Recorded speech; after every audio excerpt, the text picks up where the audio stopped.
Okay. Christ my Lord, the giver of light and wisdom, who opened the eyes of the blind man and transformed the fishermen into wise heralds and teachers of the gospel through the coming of the Holy Spirit, shine also in my mind the light of the grace of the Holy Spirit. Grant me discernment, understanding, and wisdom in learning. Enable me to complete my assignments and to abound in every good work. For to you I give honor and glory. Amen. Most blessed Lord, send the grace of your Holy Spirit on me to strengthen me, that I may learn well the subject I am about to study, and by it become a better person, for your glory, the comfort of my family, and the benefit of your church and our nation. Amen. Okay, I have some papers.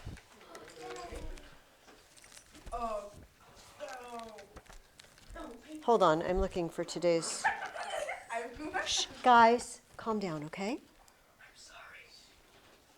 We shall see. If you are sorry, then stop. Right? If we are not sorry, we do not stop. Okay. I don't know whose paper this is. Oh, I do know whose paper this is. Okay. I have a Preston's incoming. I have Juliana. She's not here yet. Okay. So, wait a minute. There's an ask me. You. Okay. And there's an ask me. And this is Clara, and she's not here. And, okay, and we have Evelyn. All right, so here's the ask me. Please do not be angry with yourself, because this is a picky grammatical point, okay? But it's the ing. It's the ing. And are you guys with me? And I said that we were going to try to use the right sort, but that the other sort isn't wrong. There's nothing grammatically wrong. So this two papers, okay? Here's the ing. Inspiring his companion to follow him was the result of Aeneas's leadership. This is a grammatically correct sentence, but what is the subject of this sentence? I'll read it again. What was? Inspiring his companions to follow him was the result of Aeneas's leadership. What's the subject? Well, was is a verb. Was cannot be a subject. Sorry. That's okay. I thought you were asking for the verb. Maybe I need to write it on the board for you. I'm going to shorthand it. Inspiring his companions to follow him was the result of Aeneas's leadership. Okay, what's the subject of was? What was? What was result? Inspiring. Inspiring was result. Subject, verb, and we would call this a predicate noun. All right? Because inspiring and result mean the same thing. Inspiring is the subject. So can it be an adjective in this case? It can't. It's being a noun. It's a gerund. It's the other kind of ing. How could we change this? Inspiring his companions to follow him, comma, Aeneas was a great leader. Now, what's the subject of our main sentence? Who's doing something in this sentence? Aeneas. Aeneas was leader. And what kind of Aeneas? An inspiring Aeneas. And now it's an adjective. Yes. I don't think I got my paper. Oh, did you give me one? I think, yeah. So here's what happens sometimes, Luke. First of all, let me look in the high school papers and see if I'm not sure I have high school papers. I don't have any high school papers. The second option is I've put it in the wrong pile. Okay. And so I apologize. That's fine. But if I don't have it for you next week, sometimes I have them all in a heap, and then I stick them on the wrong shelf. So I apologize for every time I do that. Okay, let's look at another one.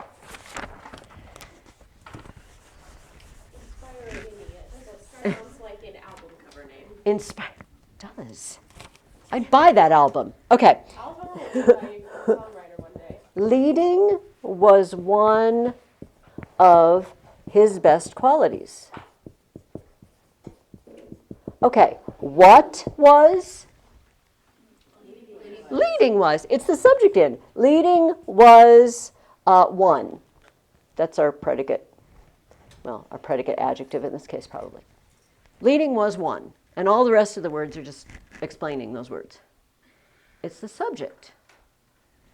But we could say, leading bravely, Aeneas was awesome. Now, what's the subject of the main sentence? Not leading anymore. Aeneas was, predicate adjective, awesome. What kind of Aeneas? A leading Aeneas. A leading Aeneas. Leading Aeneas is really awesome. So when you do it right, and by the way, right doesn't mean grammatically correct. Right means the one we're shooting for, okay? And this was Brennan Ann, and you guys, you wrote perfectly legitimate sentences that are totally grammatically correct. But we're trying to do a hard grammar thing here. We're trying to learn the difference between a participle and a gerund. And participle is the adjective one. So if you do it right, you'll want to put a comma after the ing and all the words that go with it, and then you will have a complete subject, or a complete sentence afterwards. Okay. Does anybody have a question about that? You know what? I don't mind explaining it over and over again. If you don't, and don't feel bad to make the same mistake over and over again. You guys have no idea how many mistakes I make over and over again. I mean, the same mistake when I'm studying or doing language over and over again. I take a lot of repeats, so no worries. Do you have a question, Bryn? Yeah, you said, I figured this out. I figured out the brainstorming process that you just did, but I asked you about it. Oh, okay. And did Anne, because I think I wrote the same thing on Anne's. When we did our little brainstorming with the common topics, some people kind of got the idea that we were supposed to use the common topics as reasons, but this was just a means to generate ideas. That's all it was, all right? But I will make that more clear, when we move forward. And we actually have some work to do on our current paper. But first, let's look at our reading questions on page 47. I will put Clara Juliana's papers there. All right, this was a shorter, this kind of wraps up some of the loose ends of Rome becoming the Roman Empire. Remember I told you last week that, look at our map here. At this point, after Carthage was destroyed, after Cato went to the Senate, and every time he said anything, he said, I think Carthage ought to be destroyed, and they finally did it. Rome owned Italy and Sicily, got Corsica and Sardinia real quick, and Africa, and parts of Spain. Because the Carthaginians, they'd been fighting the Carthaginians in Spain. But the rest of what's yellow here didn't belong to Rome yet. So we still haven't seen them conquer Gaul and Britain and all of this area and Greece and what's today Turkey and Israel and Egypt. We haven't seen that happen. So today's reading was kind of moving us along that path of how Rome just got bigger and bigger and bigger, okay? Till we get to the empire. So, we started off, hey, good morning ladies, I have papers for you. I have an ask me on, sometimes I still, Clara Juliana. Sometimes I still have to think about it. So we talked about this before you guys came in. So obeying, in this case is the subject. Obeying was important. But our kind of ing we're looking for is being an adjective. So we might say something like, obeying the gods, comma, Aeneas did everything they said. Do you remember? But there's nothing grammatically wrong with your sentence. It's just the other kind of ing we're trying to do. This is the ing that's being a noun, and we're trying to do the ing that's being an adjective. Can I look at your ing? And maybe, because I think your ing was, I don't know where your ing is. Maybe I didn't find it. That is okay. That's okay. We won't worry about it. Okay, so Dorothy Mills starts out by saying, within 50 years of the defeat of Hannibal, Rome was to be mistress of nearly the whole Mediterranean world. 50 years is not very long. I know it sounds like a long time, but in the grand scheme of things, you know, in the history of the world, 50 years is pretty quick to take over almost everything. Now, then she reminds us of something that we learned about before. Do you remember that when Alexander the Great died, he split his kingdom up, well, or his generals split it up among themselves. There were several of them, but 3 of them kind of took charge. And one was over Macedonia, and one was over what we call they called Syria, which would be like Israel and Phoenicia and Turkey. And then one was Egypt, the Ptolemies. That was the family that ruled Egypt. And so these guys were always fighting with each other. She's like, hey, I want some more of your territory. So the Ptolemies from Egypt would come up to the king of Syria, he's like snatch some of their land. And then the king of Syria would go to Egypt, say, give me back my land. And they were always fighting. They were always fighting with each other. So Dorothy Mills tells us that when Hannibal was fighting Rome, he did something we didn't talk about. He sent to Greece, to King Philip of Macedonia. This is not Alexander the Great's dad, Philip. This is, after that. This is another Philip. And asked him to come whoop up on Italy and help him, be his ally. And Rome found out about it, and they sent people to Macedonia and said, you better not. And so they were fighting with them. So it says, Rome found out that Philip was plotting with Antiochus, the king of Syria, to seize Egypt and divide it between them. That's awesome. So you have 3 leaders, and 2 of them get together and say, hey, dude, you want to just go take that third guy's stuff? There's 2 of us and there's 1 of him. We just go take it and split it? Awesome. That's the plan. Now, the first question I asked you is, what was most upsetting to Rome in Antiochus's and Philip's plans to take over Egypt? Emma? Their aggressions. They threatened the safety and security of the trade routes that supplied Rome with supplies like grain and such. Yes. Because everyone knows trade routes are important. Trade routes are important, especially when they're bringing you your food. Yeah.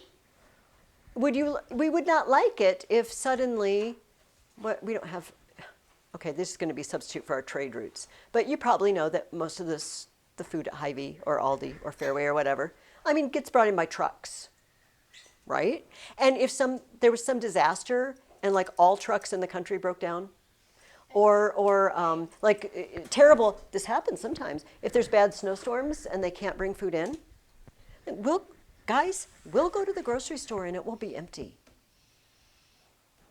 We are that close to starving to death, most of us.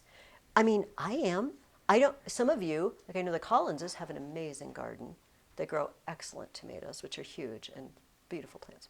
And some of you others might have a garden, and maybe preserve, oh yes, Frances, I also know have a garden.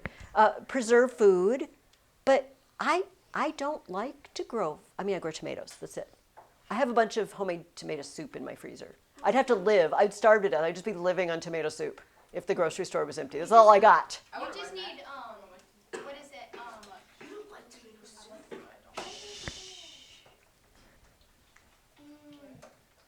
bread and there's grilled cheese.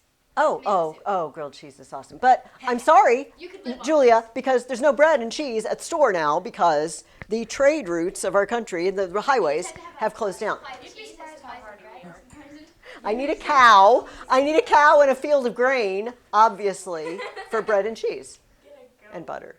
I get a goat. Okay, I've familiarity with goats, and I don't want a goat. Okay. Anyway, let's go back to our main topic, which was what Emma said, that grain and other things, but primarily grain, was being shipped to Rome on a regular basis from Egypt. It was feeding a city that was really getting to be a pretty big city, even by modern standards.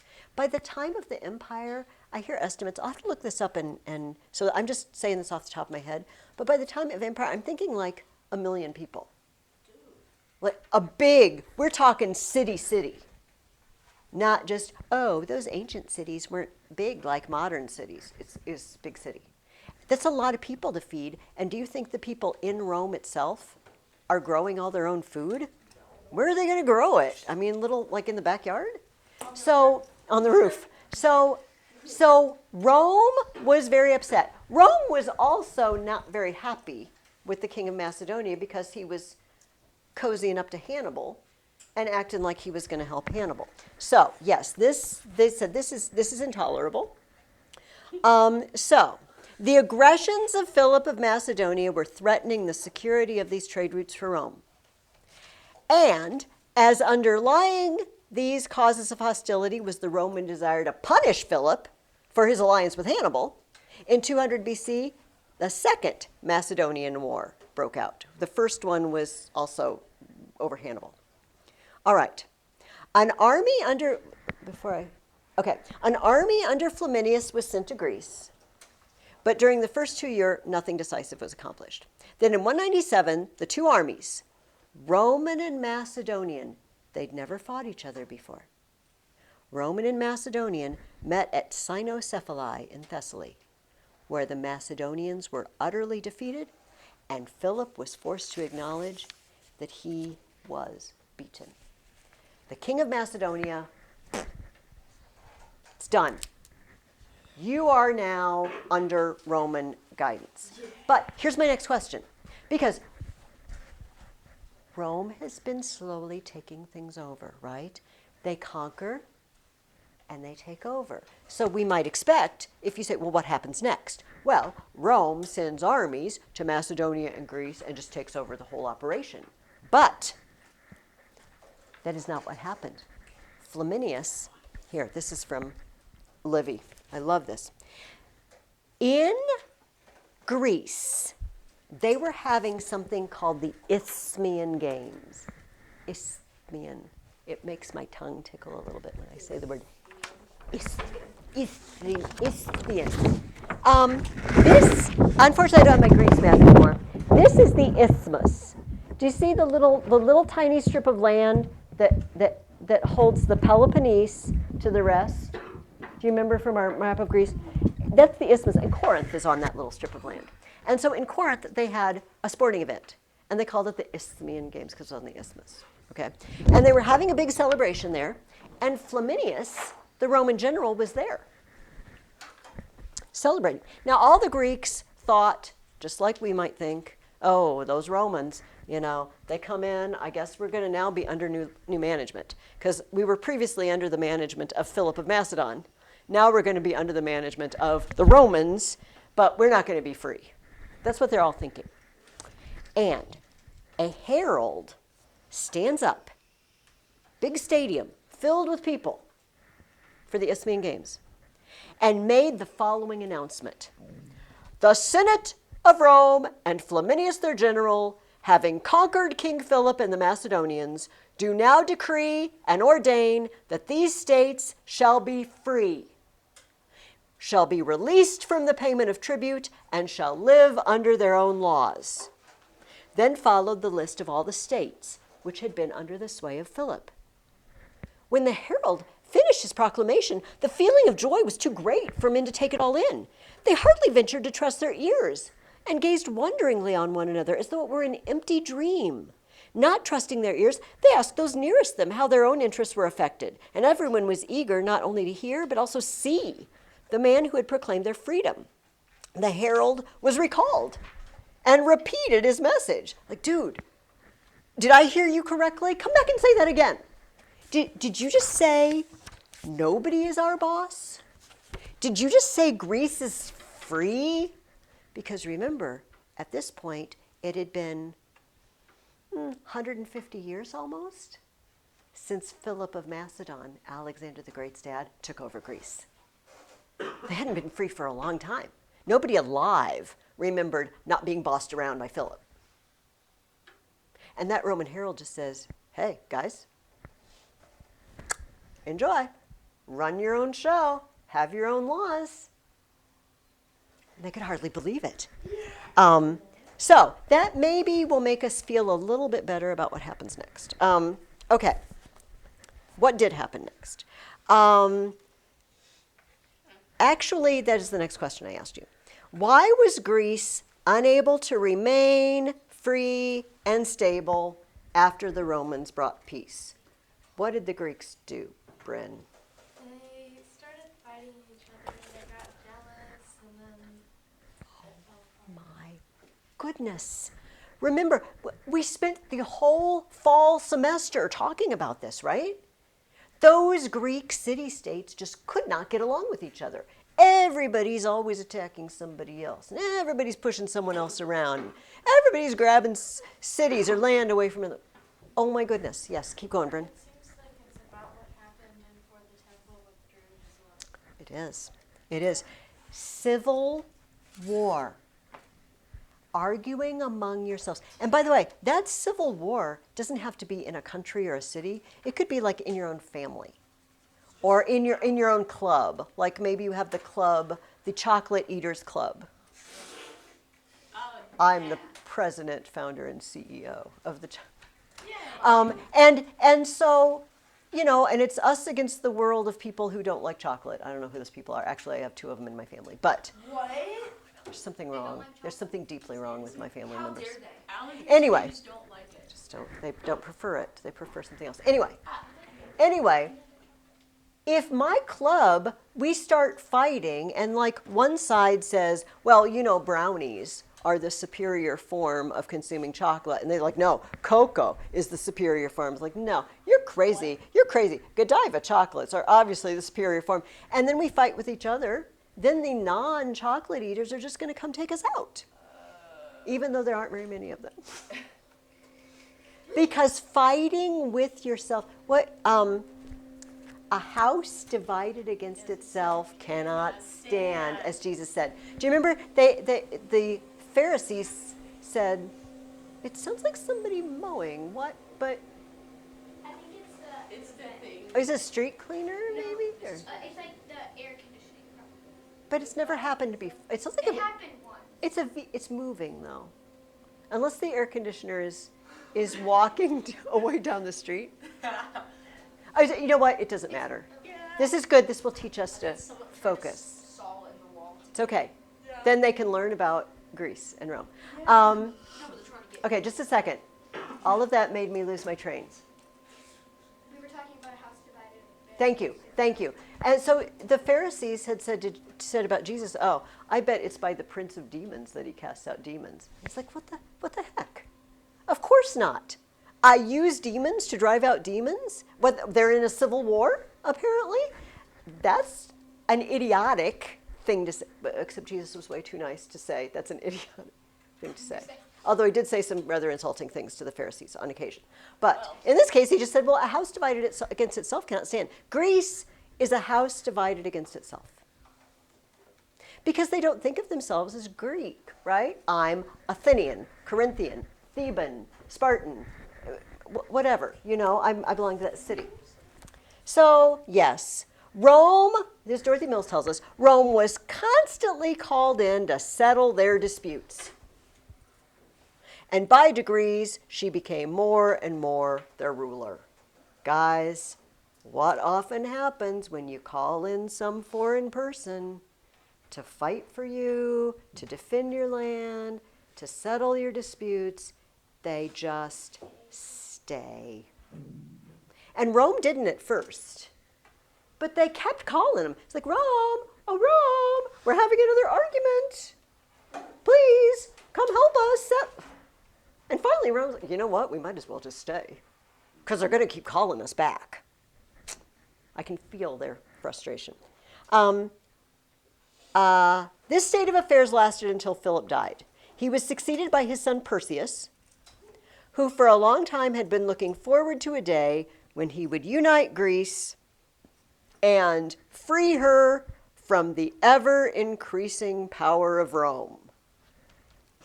So whose fault was the ever-increasing power of Rome? Was it Rome's fault? Greece. It was Greece's fault. The person's like, oh, when my dad dies, I'm going to become king. We're going to whoop up on those Romans and get rid of them.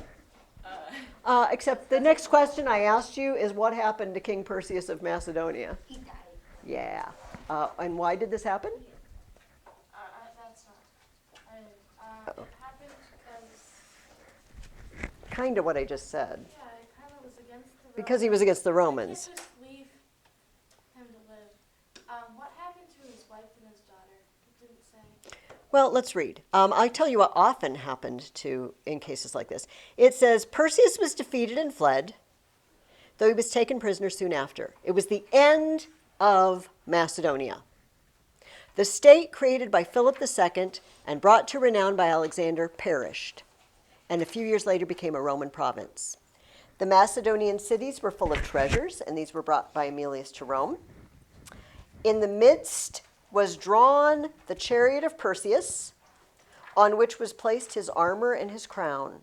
A little behind it were his children, 2 sons and a daughter, who were led as captives with all their attendants. Then came Perseus himself, in chains and dressed in black, looking as if he were stunned by his humiliation and misfortunes. At the end, accompanied by troop after troop of cavalry, came Aemilius, the Roman consul general, seated on a chariot, magnificently adorned, dressed in purple and gold robe, and holding a laurel branch in his right hand. This is what is called, you do not have to write this down, a triumph. I mean, we use the word triumph today, right? And what do we mean if something was a triumph? What do we mean by that? A win. A win. It was a good thing for them. Triumph, though, was a specific thing for the Romans. When a general won a great victory, he could ask the Senate, may I have a triumph? And the Senate would grant you or not grant you a triumph. And if they granted you a triumph, it was like a parade. Sometimes there were triumphs that were multiple days. And they would parade in, they would pile carts with all of the stuff that they got from the place they've just conquered. They would leave behind it captives in chains, like Perseus's children. Did I read the word wife, or was it just sons and daughter? A wife. And then Perseus himself in chains, being led. Dorothy, Bryn, now I'm going to answer your question based on what normally happens, but I'm not totally sure. Okay, so don't take what I'm about to say as 100% true. Perseus was probably executed, I would expect. The rebellious king that fought against you, they're not going to let him live, generally. The Romans weren't big on executing whole families. Probably his family would have been kept in Rome and probably given somewhere to live and probably just watched over. Sort of like a nice house arrest. Do you know what I mean? You're comfortable and you have plenty to eat, but we're not going to let you go back because you might stir up people to fight against Rome again. You might stir up sympathy, and we can't have Perseus' son going back and saying, I'm the rightful king here, and you know, let's fight the Romans. We can't have that. But they just weren't big on executing children and women. The hope is that Perseus' son would grow up in Rome, and by the time he was a grown-up, he would be very fond of Rome. He would be very Roman, you know, in his tastes and his ideas, and that he wouldn't want to fight Rome. It's usually, but in this particular case, Bryn, I'm not 100% sure that is what happened. Okay, so that did not go well, and now Macedonia is Roman. The end of Greek freedom was near at hand. Rome had to interfere once more in Greek affairs, and once more there was war. Then in 146 BC, Corinth was besieged and captured. The gay, rich, prosperous trading city shared the fate of Carthage. It was plundered and burned to the ground, and ship after ship sailed out of the harbor bearing priceless treasures of every kind of Greek art to Rome. 146 BC. You don't have to write this down, but if we were still doing our timelines, which I gave up on, this would probably be one that went on it. 146 BC. Why significant? First of all, Corinth destroyed, and Greece was now a Roman province. There is no Greece anymore. It's just a province of Rome. What year is it? 146? 146. But also, this is the same year Carthage was destroyed. This was a big year for Rome. This was when they finally went, leveled Carthage, sowed the fields with salt, and then they turned around, destroyed Corinth, took out Greece, and now the yellow, right, is now, like we talked about, Africa, Spain, but it's Greece and Macedonia. That's all Roman. Now basically all of this. Finally, Aeneas got his revenge on the Greeks. Who does? Aeneas got his revenge on the Greeks. Yes. You know, this has been noted by various people that the Romans came back, the Trojans came back and whooped up on Greece. Took them a lot of years to come back and do it. There's I can't remember what it is in Latin. There's also another thing related to that, what Christian just said. Captive Greece herself led Rome captive. I could figure out how to put it in Latin, but I need to just memorize it in Latin.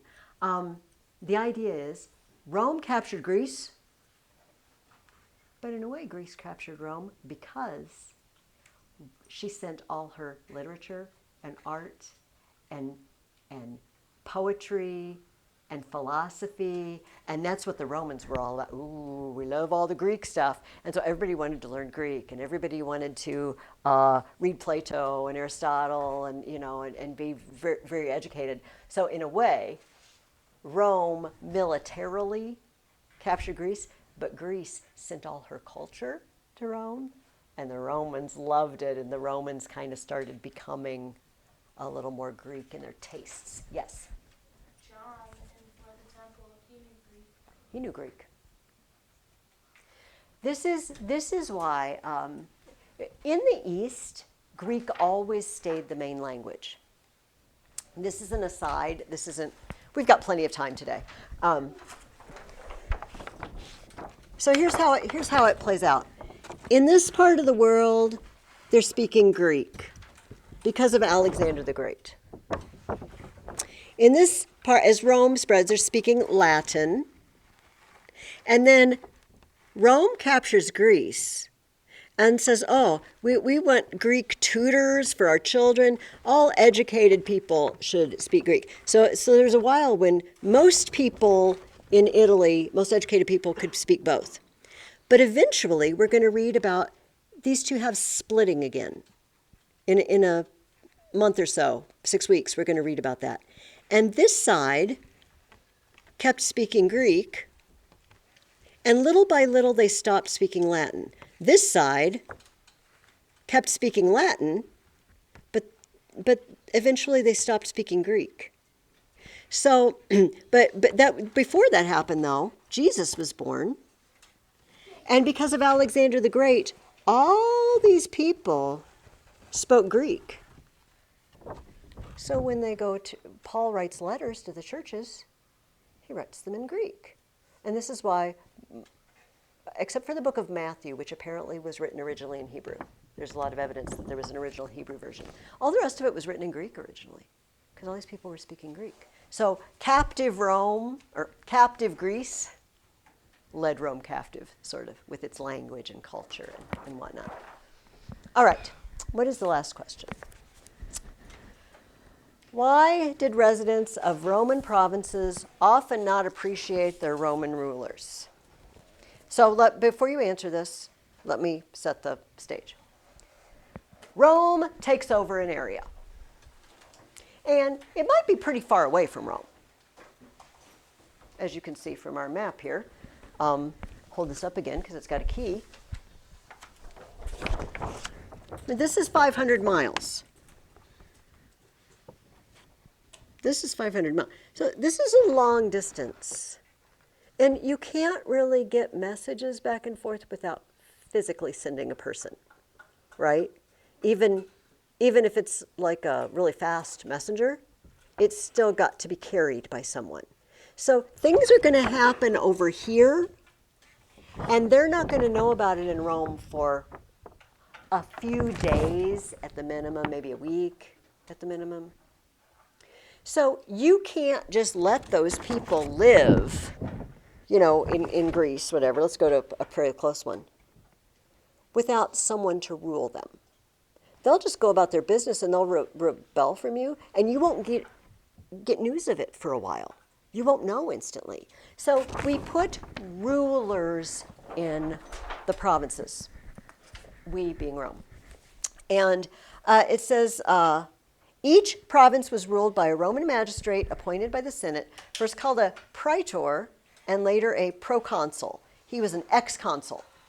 Because remember, you get to be consul once and then you're not supposed to be again for 10 years. But what do you do in the meantime? Well, you're eligible to become a governor of a province. So the proconsul was a very independent ruler. The governor did what he wanted. So now I'll ask the question again. Why did residents of Roman provinces often not appreciate their local Roman rulers? Luke, what did the Roman... Yeah, and where did they get the money? It's the thing without control over again. Indeed. People don't like overlords, right? Whether Athens is the overlord or Rome is the overlord, because they make demands. And the demands are often money demands. And so the proconsul would go, and he almost could just do anything he wanted. And it's going to be a while before the Senate in Rome finds out what he's up to. It was a chance to get rich, because you go and you just bilk people for money. This is why, I think we talked about this when we talked about why, the paper about John, should he form a band, right? Why did the Jews not want the Romans to rule over them? Taxes. So you might remember Zacchaeus was a tax collector. Matthew was also a tax collector. And the Jews hated them. The Jews hated them because how does a tax collector make money for himself? By taxing the people? By taking little for himself. By taking for himself. So, say Preston owes $100 in taxes.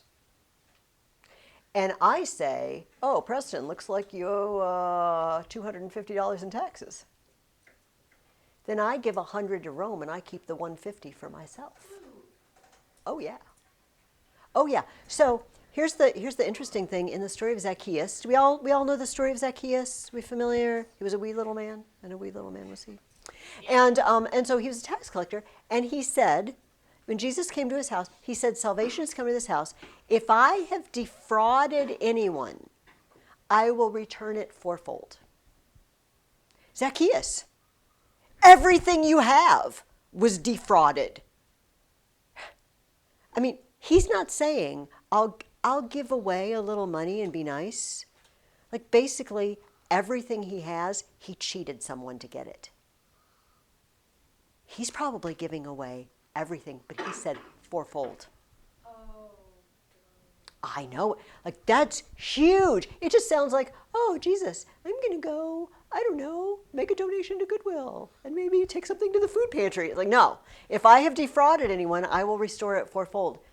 And your whole livelihood is based on the fact that you defraud people, Zacchaeus.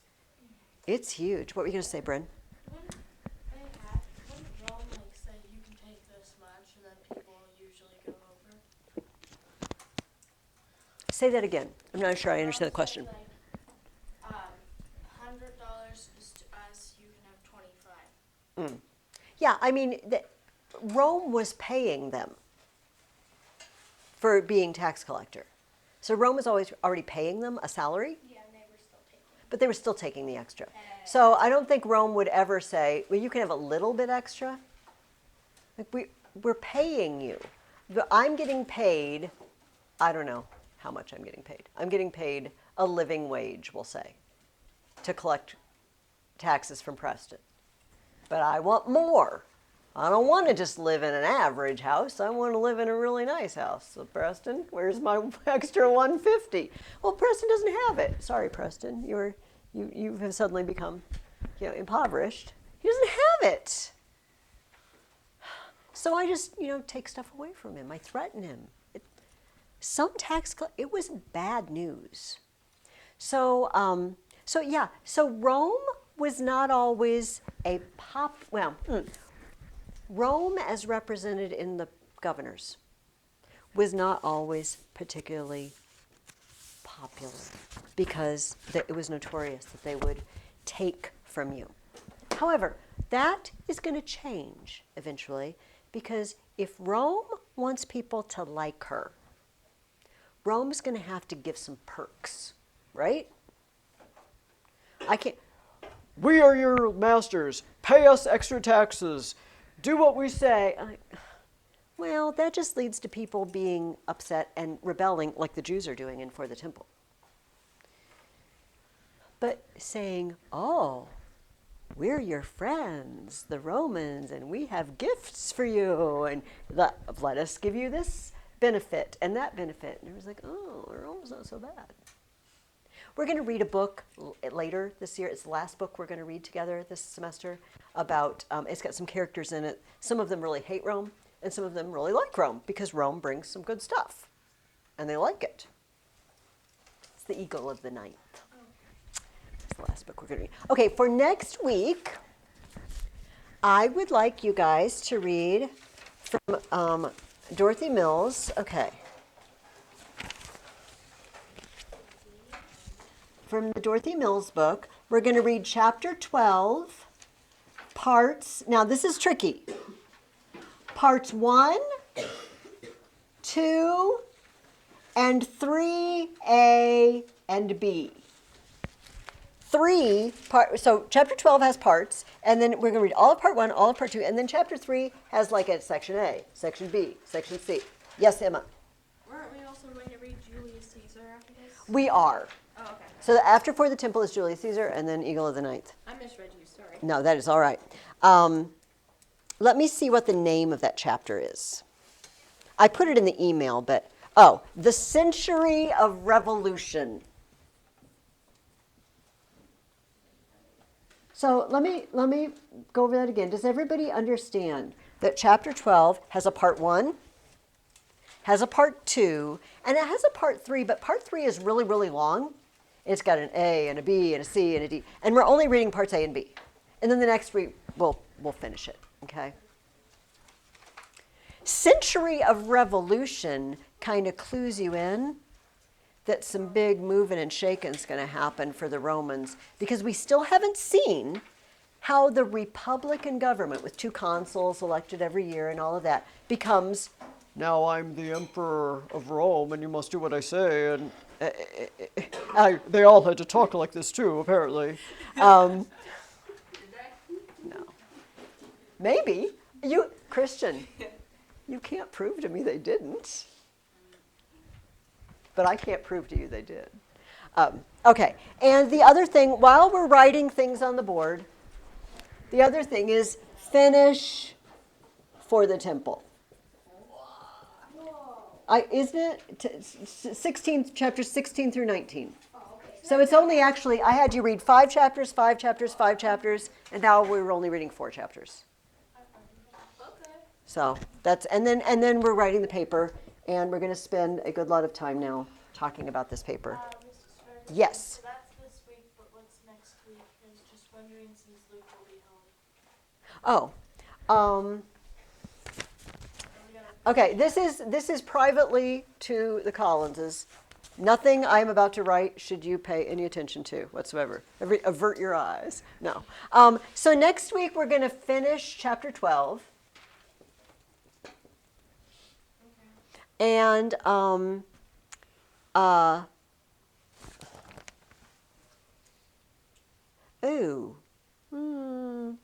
yeah, okay. And I don't have any. I'm not sure what we're doing for writing. I've kind of changed our writing a little bit, and we are. That's it. We're not actually starting Julius Caesar. It's a really easy week. So, okay. Yes. So the last week of March, we're not meeting. Everybody, the calendar is on my website.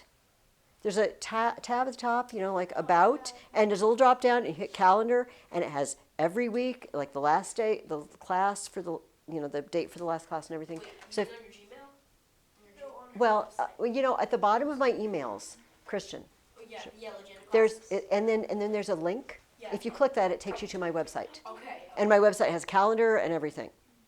It has like book lists and whatnot. I mean, you can always ask. I don't mind telling you. But if you're ever like, I wonder what, you can always go to the calendar and it's there. Okay, so next week's going to be, I'm sure I'm going to have you write something, but For the Temple will be finished and we're not starting Julius Caesar yet. You're going to have a week where we're not reading. So we're finishing For the Temple this week. Yes. Everybody, that could be subject to change, okay? This is what I've planned, but I need to look because of when our break falls and everything. But right now, that's what I have written down, okay? I can't promise you that we won't do Julius Caesar. We're spending 2 weeks reading Julius Caesar. It's a play, it's a 5-act, it's a Shakespeare play. But we're only reading half the play, and then we're reading the other half of the play. And also, by the way, okay, I'm sorry, we're getting very off beaten track. We will go back very shortly, but since we're already there, if any of you have never read Shakespeare before, and you're like, oh, it sounds hard, I have read it all on video for you and stopped and talked about it. You don't have to watch my video, but I have a set of Julius Caesar videos, each act, and I just sit there in my library and I read it to you, and then I stop and I mention what's going on for you to use if you want. Is there a lot of half in Shakespeare? What? Is there a lot of half from the word half in Shakespeare? Hat? H-A-T-H. Half. Oh, probably. Okay, let's take a look at the paper now. Get your list out. Last week, we started a list. I also have some stuff I want to talk about in For the Temple and some stuff I want to read from Josephus today. But let us talk a little bit about what this paper looks like. Remember our question. Somebody tell me, what is the question? Should John form or have formed, however you want to look at it, a band, because he did, to fight Rome? Not a musical band. They are not recording albums. What about a Yep. dance fight? Yes. Inspiring You like have a ideas. band while you're doing a dance fight? Yes, Bryn. I thought of a Or good they're job. gonna fight Okay. really hard. Shh. Okay. I can't resist. You guys have me all keyed up today. Also, I drank my caffeine-filled matcha this morning, and I'm all wired. So my kids, if we have time left, we can listen to the aforementioned song. And also, my kids started a band, a rock band, but they don't play music. They just take pictures of themselves posing, and it's called Spanking Moses. And they have an album. They have album cover and everything. And then later, my son decided to start recording, and he's got YouTube. It's terrible. I'm sorry, Derek, if you're watching this. It's okay. It's okay. Yeah, because they wanted something that sounded a little offensive, but not too much. And so, and they have a whole list of songs before they ever record them. Like one of their songs is called "The Grass Is Always Greener When It's Covered with My Money." Oh. I feel like you would really enjoy Spanking Moses. So Anyway, sometime when we have time, you can see pictures of my children as spanking. It was 3 of my children and then 1 friend. And they came and they would go out in our backyard and they would say, Mom, come take, and I would faithfully take pictures of the band. And then they would practice in my back garage, except Did it sound good? sometimes it wasn't bad. They made up a really stupid song when they were very little, and they decided to perform it for me. They decided to make music and perform it, and they called me out and made a chair for me, and then they performed this. Okay. We're done. We're done talking about spanking Moses. Now, what we are going to find out is what really good idea Bryn got as to whether or not John should form a band. Lay it on us, Bryn. If he formed the band, Titus would have killed him if he knew when he captured him. He couldn't have just let a leader go. Oh, okay. So is that a yes or a no? No. That's a Because Titus didn't know, but if he knew, he definitely would have had to like imprison him or kill him. That is a very interesting point. So let's explore that a little bit. So, if he had never formed the band, would he have run into Titus in the first place? No. No. So, okay, let's start getting things out of our heads. All right, let's go to the no. If he doesn't form the band, he won't fight Titus. Does everybody remember the episode that we're talking about? First of all, does everybody understand who Titus is in this book? Caesar's son, right? Yeah, yes. In the part we read today, Vespasian, who was just the general who was in charge of the operation in Israel, now has become emperor. He has been proclaimed emperor. So he left and he went to Rome to take care of business. There was a lot of business to take care of, and we'll be talking about that when we read that in Dorothy Mills. And he left his son Titus there to continue operations against the Jews. And so Titus is now, before he was the son of the main general. Now he's the son of the emperor. That's big. And by the way, he's also going to become emperor himself someday. That's cool. It is cool. So go ahead, Bryn. What? So, but he wouldn't have gotten the ring if he had the band. And if Oh, so that would be a yes, wouldn't it? Because this can swing both ways. Do you remember how we said that we could have an idea? And if you look at it from one direction, it seems like a no. But if you step over here and look at it from this direction, and it could also be a yes. So in this case, he won't fight Titus, so he's not wounded, because he must have been hurt pretty bad. He was unconscious and bleeding, and they kept him. I don't remember how many days he was in Titus's camp. In like a week. Yeah, a while before he could get up and move around. He was really hurt. He wouldn't have been wounded. What did anything else bad come out of his brush with Titus? He wouldn't meet, who is it, Josephus? Yeah, but was that a bad thing or a good thing? So I'm trying to fish for something that would be bad because he fought Titus. Willard could have got out, and Titus would have had to kill him. Oh, okay. People might find out they fought, because this was brought up several times in the book. Titus obviously didn't want everybody knowing. He almost got taken out by one guy. And so, and he didn't want people to know, and John was smart enough to know he shouldn't go telling people. So if he doesn't fight Titus, then people won't find out that they fought, and Titus could take revenge. I don't know. That's kind of a stretch. This is kind of a stretch one, but we're kind of fishing for things. What do you think, Emma? I think we're kind of going off the beaten path, because even if he did or did not fight the band, he still would have achieved all that stuff, and still would have fought Titus coincidentally. Yeah. So I think maybe it might be more fruitful to look at yes, because it led to a fight with Titus. And good, and there's some good things that came out of that. Somebody mentioned he got that ring. Titus gave him that signet ring and said, dude, if you are ever in trouble, if you present this ring to somebody and they bring it to me, you're in the clear. You're safe. If you get holed up in Jerusalem and you need to send me a signal, you've got the get out of jail free card right here in this ring. And so that was a good thing. What can you think of another good thing, Bren? Well, Oh, Titus's like vow for safety. oh, okay.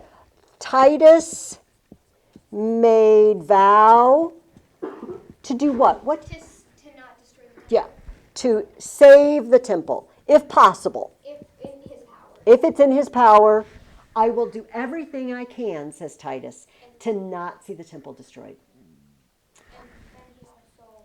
And he also And he meant to see Josephus. He got to see Josephus. So that actually, that's a pretty fruitful one. Starting the band led him to that. He was out in the hills, and it led him to quite a few good things came out of that meeting. And we could also say, not only the ring, but he won respect. Titus suddenly has some respect for the Jews. Imagine this with me.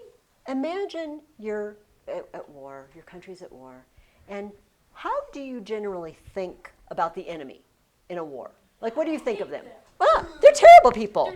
They're awful. Those dirty, rotten scoundrels. We detest them. But then, what if you meet one of them, and they're pretty decent person? What happens suddenly to your opinion of the enemy? He's cool, but I'm still gonna fight him and try to kill him. Well, see, yes, yes, but you might suddenly realize, oh, they're people just like us. Some of them are good and some of them are bad. But your country might still call you to fight. Like Emma said, you might still have to fight. Do you guys know the famous story of Christmas Eve in World War I? Yes. Yes.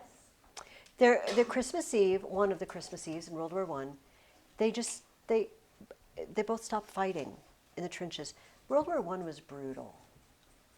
And the British and Americans fighting the Germans and in trenches and lobbing horrible gas at each other. It was really, really bad. But it was Christmas Eve.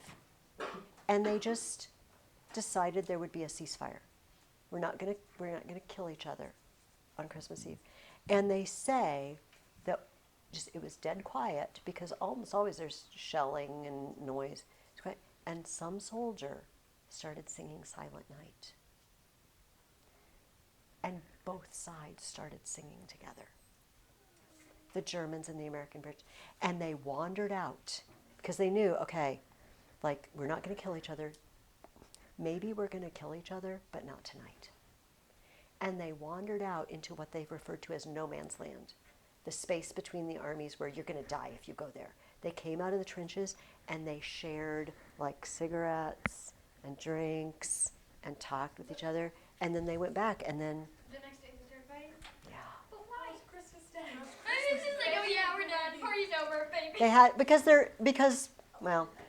of all the reasons that World War I happened and because of just It's World War I. because Need it's war. explanation. Yes. But anyway, I imagine that night altered some people's opinions of what Germans are like or what British are like, And so I'm thinking also Titus's opinion of what Jews are like. Oh, they're just a bunch of ornery, low down. Of course, he knows Josephus, so that also may have altered his opinion already.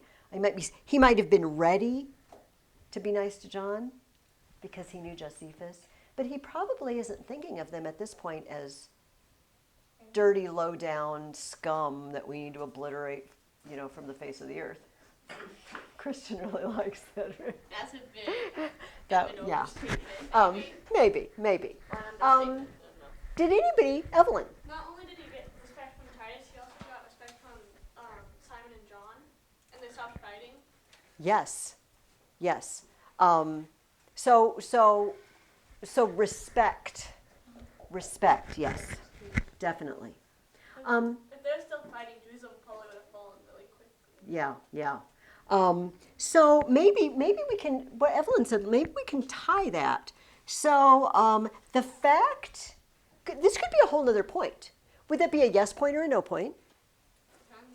It depends on the point. But do we think it's a good thing? Okay, does everybody remember this, what Evelyn's talking about?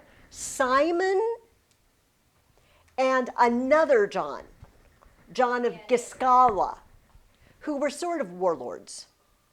They had their bands, but they weren't nice.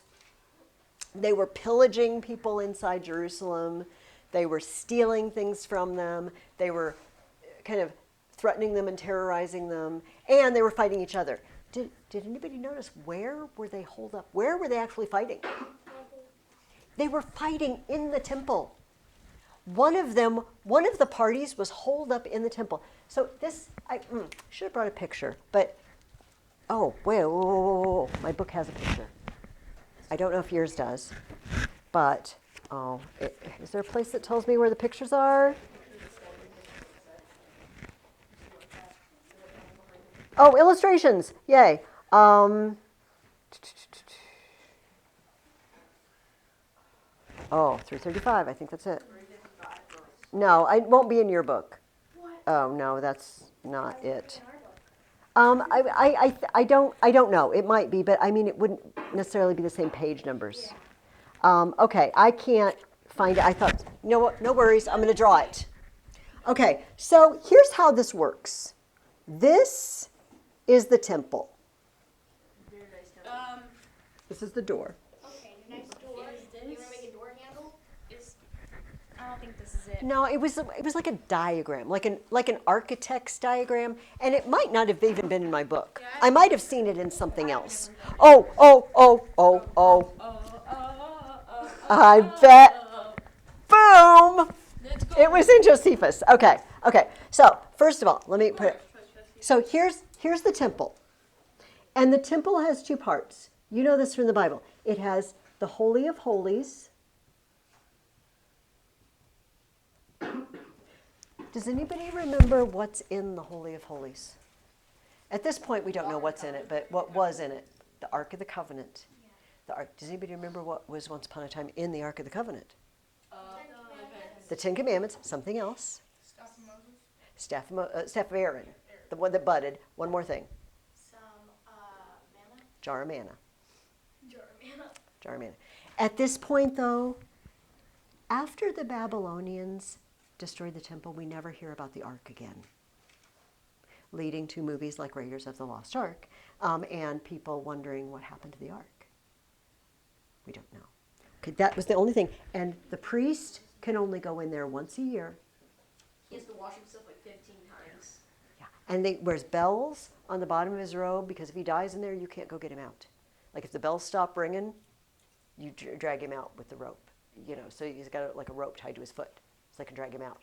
Because God will strike you dead if you go in there and you're not prepared. All right, the front room, though, was the holy place, and it had tables where there were lamps and bread laid out and an incense altar. Okay, then there's a courtyard, okay, around it.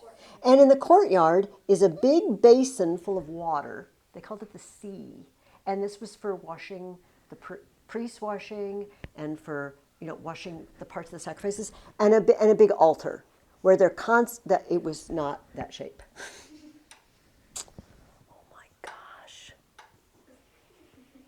Ignore that line. It's not cracked. Where they offer all their sacrifices constantly for the sins of the people, thank offering. There's constantly sacrifices. So, but not everyone can go in there.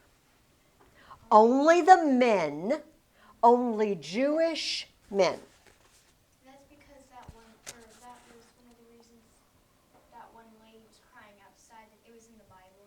She went outside, she cried. Yeah, you can't, yes, you can't go in. Now, this is surrounded by another level, okay?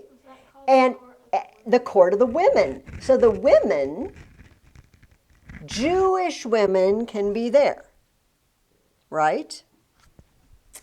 But, okay, now I made it too big. But, okay, so this is what I've drawn. Can you kind of see? Okay, but do you see this thing?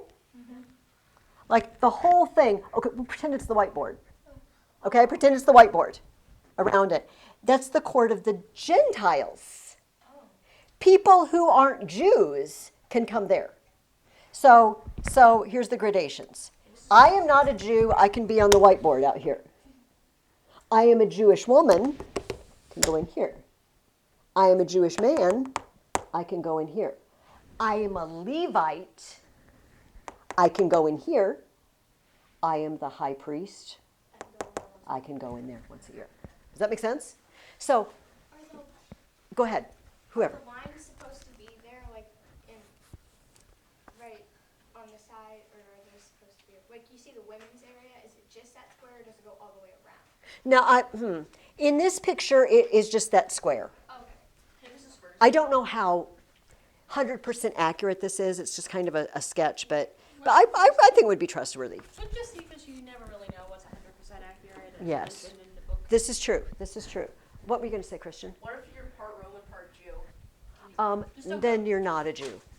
Okay. And I doubt that would ever happen. No. Timothy. Well, see, I don't know. Timothy was half and half, and Paul had him be circumcised to please the Jews, but I don't remember if it ever says he brought Timothy into the temple area. This is why Paul got really in trouble in Jerusalem. In the book of Acts, people thought he was bringing Gentiles into the temple area because he was known to consort with Gentiles and eat with them. And they just assumed when he showed up and he had Gentile friends, and then they saw him in the temple, like, that guy brought Gentiles in, but he didn't. But they nabbed him, they started a riot, and this led to Paul's arrest and his eventually being taken to Rome. Yes, Bryn. Another good guess is when you form the band, you start a big fire at the camp of the Romans. This is true. Okay, let's move on from let's go back to our paper. So did we say anything like that last week? I don't remember. Did we say anything about him hindering the Romans? Oh, great. Well, then let's put it as a yes. He hindered the Romans. Oh, what a good question. Let's use another word. He slowed down the Romans. He caused problems for the Romans by, as Bryn said, he set fire to the camp at Gamala. That's why they keep calling him John of Gamala, because everybody thinks that's awesome. You're the guy who snuck in and burned down half their camp and killed a bunch of people? You're Superman. As I love that. In what other way? Remember. Okay, it's imagination time again. You're a Roman soldier. You are in the camp. You sent some guys out and to cut some trees down. Christian, but don't get too cocky. Because yesterday you sent some guys out to cut trees down. For your siege engines. And they didn't come back. You heard some screaming and yelling, and then you went out and there were just dead bodies. Now, Christian, would you like to volunteer today to go out and get wood? No, you would not. When the Romans know that if you send someone out of your camp to get supplies or wood for fires or whatever, and there's guys in the woods or in the mountains, and they're just going to take you out. I did an accident. It's scary. But they didn't have Christian with them. That was the problem. So he made the soldiers scared to go out, scared to leave camp. Bless you. Thank you. What else could a band of guys do hovering around a camp. What needs to come into the camp? They're going to go out and cut wood and everything, but what eventually do they need to bring into the camp from somewhere else? Food, supplies. And we have another case of you can interrupt the supply chains. Let's write it like that because it makes us sound really smart.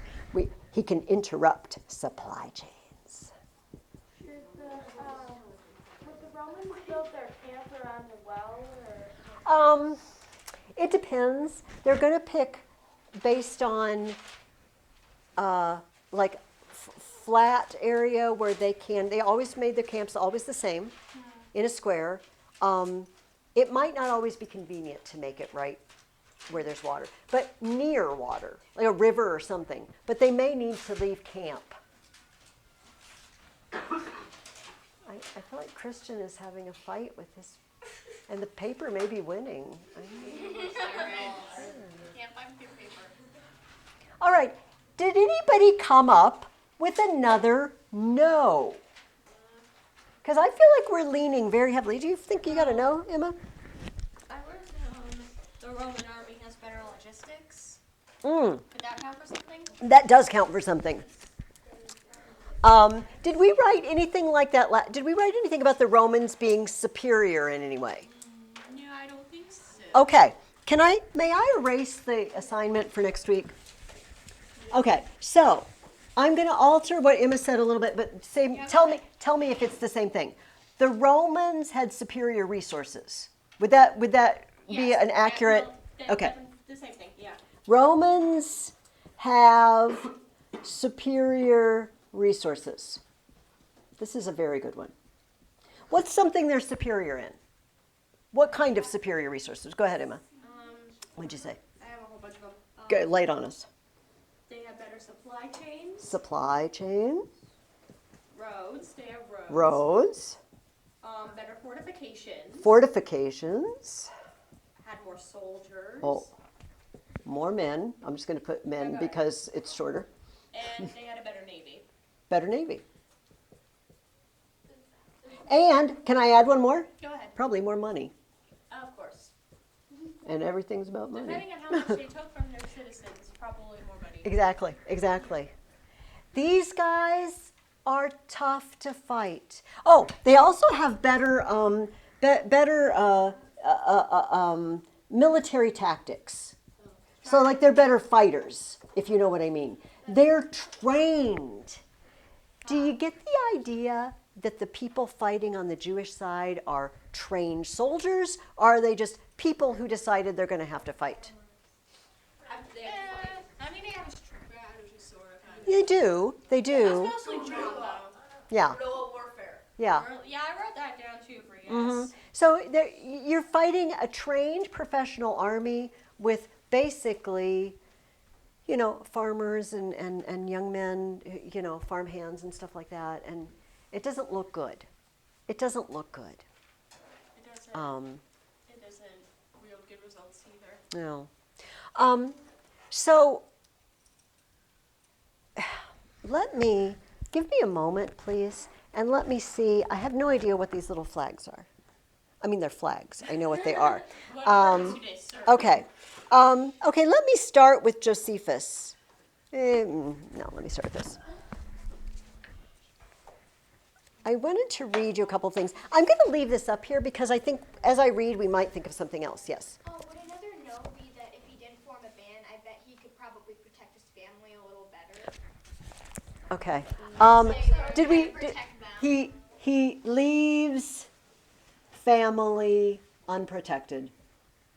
If he stayed, And I'm not going to add to that. I think you guys could probably add to that. Do you have another idea, Emma? Or, Just read that. Just give me oh, okay. Okay. Did anybody have, Luke? Oh, this is a yes. Oh. It's about if he leaves his the family unprotected, Mhm. but also if he doesn't make up a band, then the Romans would have less they.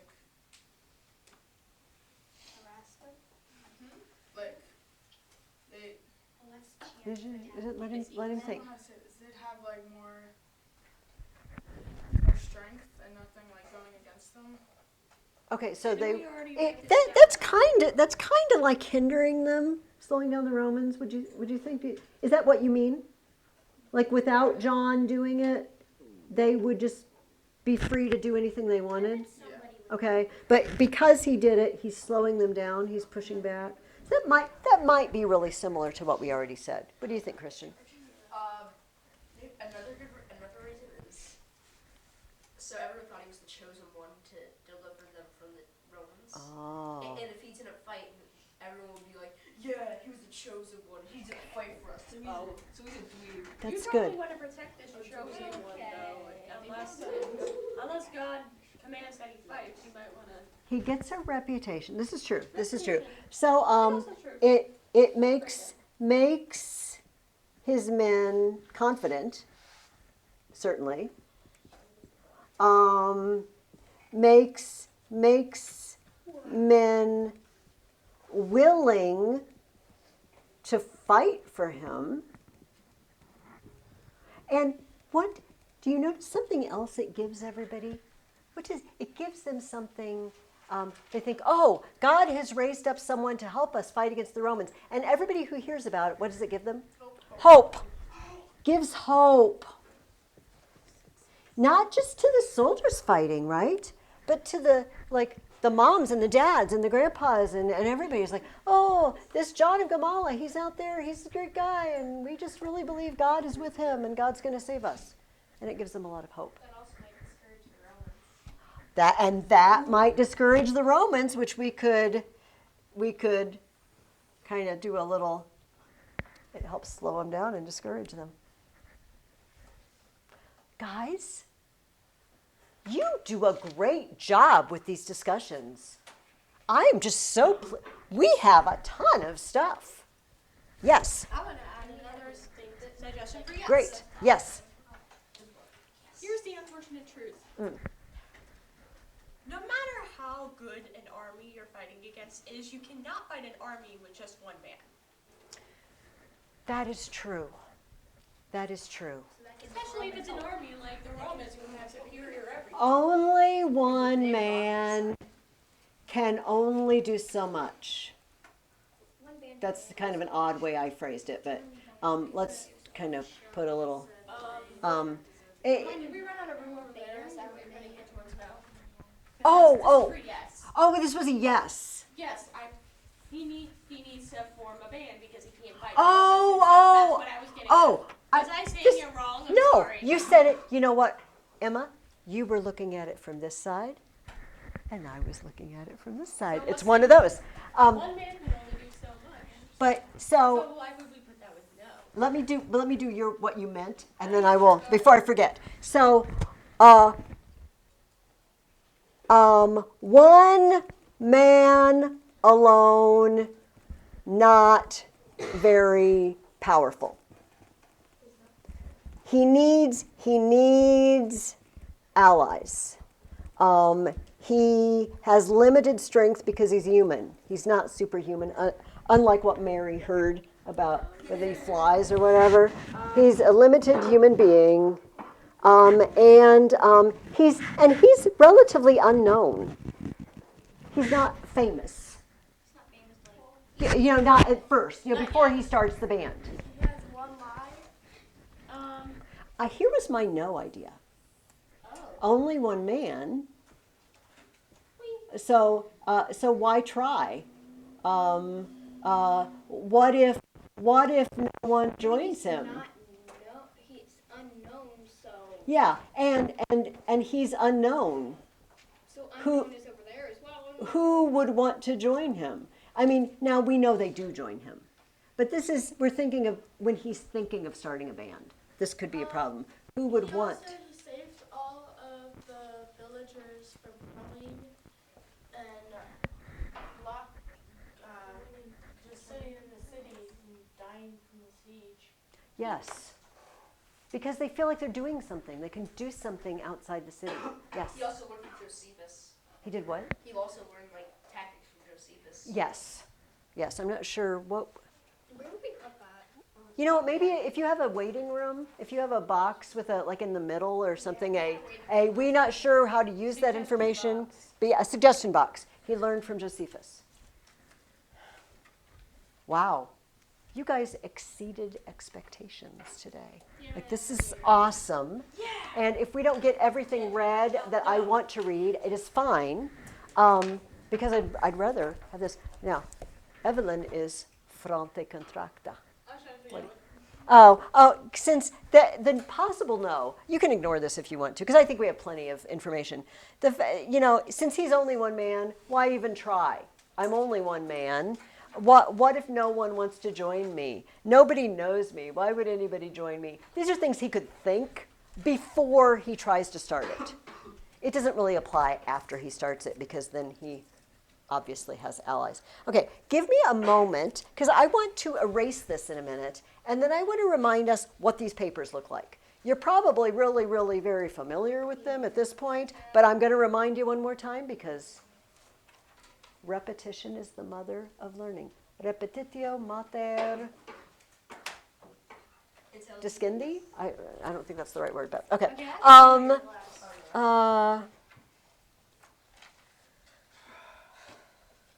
Should we write the paper this week? Yes, but let me, just a second. Let me look at these flags. Wait, then was I supposed to write the outline this week? No. I think you guys can outline and write. Although, here's, I thought we were supposed to write an outline and bring it. no. Your job was to think of more ideas for the chart. Hold on. Can everybody just sit tight quietly for a moment and let me look at these, and then let me think for a minute.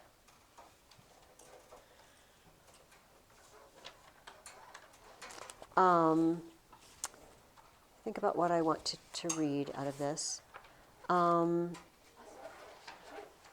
Yeah, I think this is the only thing. Let me look. Okay, I know what's in there. Okay, this is not good teaching practice, but I'm going to do it anyway. May I erase this? Are we, everybody? Okay. Now, I already said, because Bryn asked, her brother is coming home and they want to spend time with him, and who wouldn't? And so she wanted to know what we were doing next week. And I said, well, I don't really have any writing for the next week. So we could say this paper is due in 2 weeks. But I mean, you could bring it next week. Yes. How about this? Some of you are go-getters. You're like, I want to get things done. I just want to get things done. Write the paper this week, and I'll read it. If you decide, because like maybe you want to write it and get it over with. If you decide, oh, I'm really going to do this awesome paper for Mrs. Ferguson, and I'm going to spend several days outlining and getting my ideas ready, I will take it. I will take it the following week and not say that it is late. Does that make sense to everybody? Before I read anything, actually I'm not going to have time to read it, but let's talk about what this paper looks like. Remember, we start with an introduction. And what goes in the introduction? Maybe the name of the book. Okay. The book and the author. Yes. But we also got to use something to lure the reader in. Yes, maybe ask a Ask a question. question, describe a scenario. Yes. And perhaps a very brief, what do we need to know to make sense of this paper? So we might need to say, the Romans are attacking the Jews. Try to catch their attention. Yeah. Yes, with a question or a story or something like that. Something real exciting. Or something really exciting. Yes. But also, we need to tell them what they need to know to make sense of the story. In this case, something like this. The Roman army was attacking the Jews. The Jews were fighting back. And a young man named John decided to form a band to harass the Romans, because when people get holed up in the cities and besieged, it doesn't end well for them. Do we need to say, and John has a cousin named Mary that he's engaged? No, we don't really need to say, and John's dad grows figs on his farm. No, we don't care. No, just the bare minimum. right, of the plot. Don't tell me the whole plot, right, not the whole plot of the entire book. Okay, then in paragraphs 2, 3, and 4, we have, also state your position, right? I say John should form a band for this reason, this reason, this reason. I say John was an idiot to form a band for this reason, this reason, this reason, okay? Hey, Then the picture don't care if they're beaten. reason 1, reason 2, reason 3. Try to make them as clear as you possibly can. And then each one has 3 things why it's true. That's kind of what we did. You have a paper filled with ideas for the yes side and the no side already with supports. And then we have a conclusion. Tell me again, restate your position, and give me your reasons again. And boom, big star. Which reason is most important and why? So if you think, if you pick out one and you say, this is my strongest argument, this is the one that really, nobody can argue against this, and this is why. And then leave your reader with that. That's the last thing your reader sees, and then your reader's like, oh, you're so right. I totally agree. Because that's going to be the last thing they read, yes. I'm just, never mind. Okay, that's okay. If you think of it, No, I just know chime in. what I'm going to okay. say. I just don't know if I want to say it. 'Cause Okay. then you might say it. Oh, okay. Because I don't want to sound like the teacher. No. Well, why don't you say it, Emma? Because If you're going to restate your position, try to make it sound a little more different than your introduction. yes, no, I was not about to say that, and that is a very good thing to remind us of. Sometimes we already wrote it here, and it feels like, well, can't I just use, I already wrote the words. I took the trouble of writing the words. Why don't I just write the same words again? But that's kind of boring for the person who reads your paper. You gotta make it exciting. Actually, I am not going to have time to read, but it sounds, here's the thing. Oh, here, first of all, I'm going to turn off the video. This is Ferguson. Bye, video.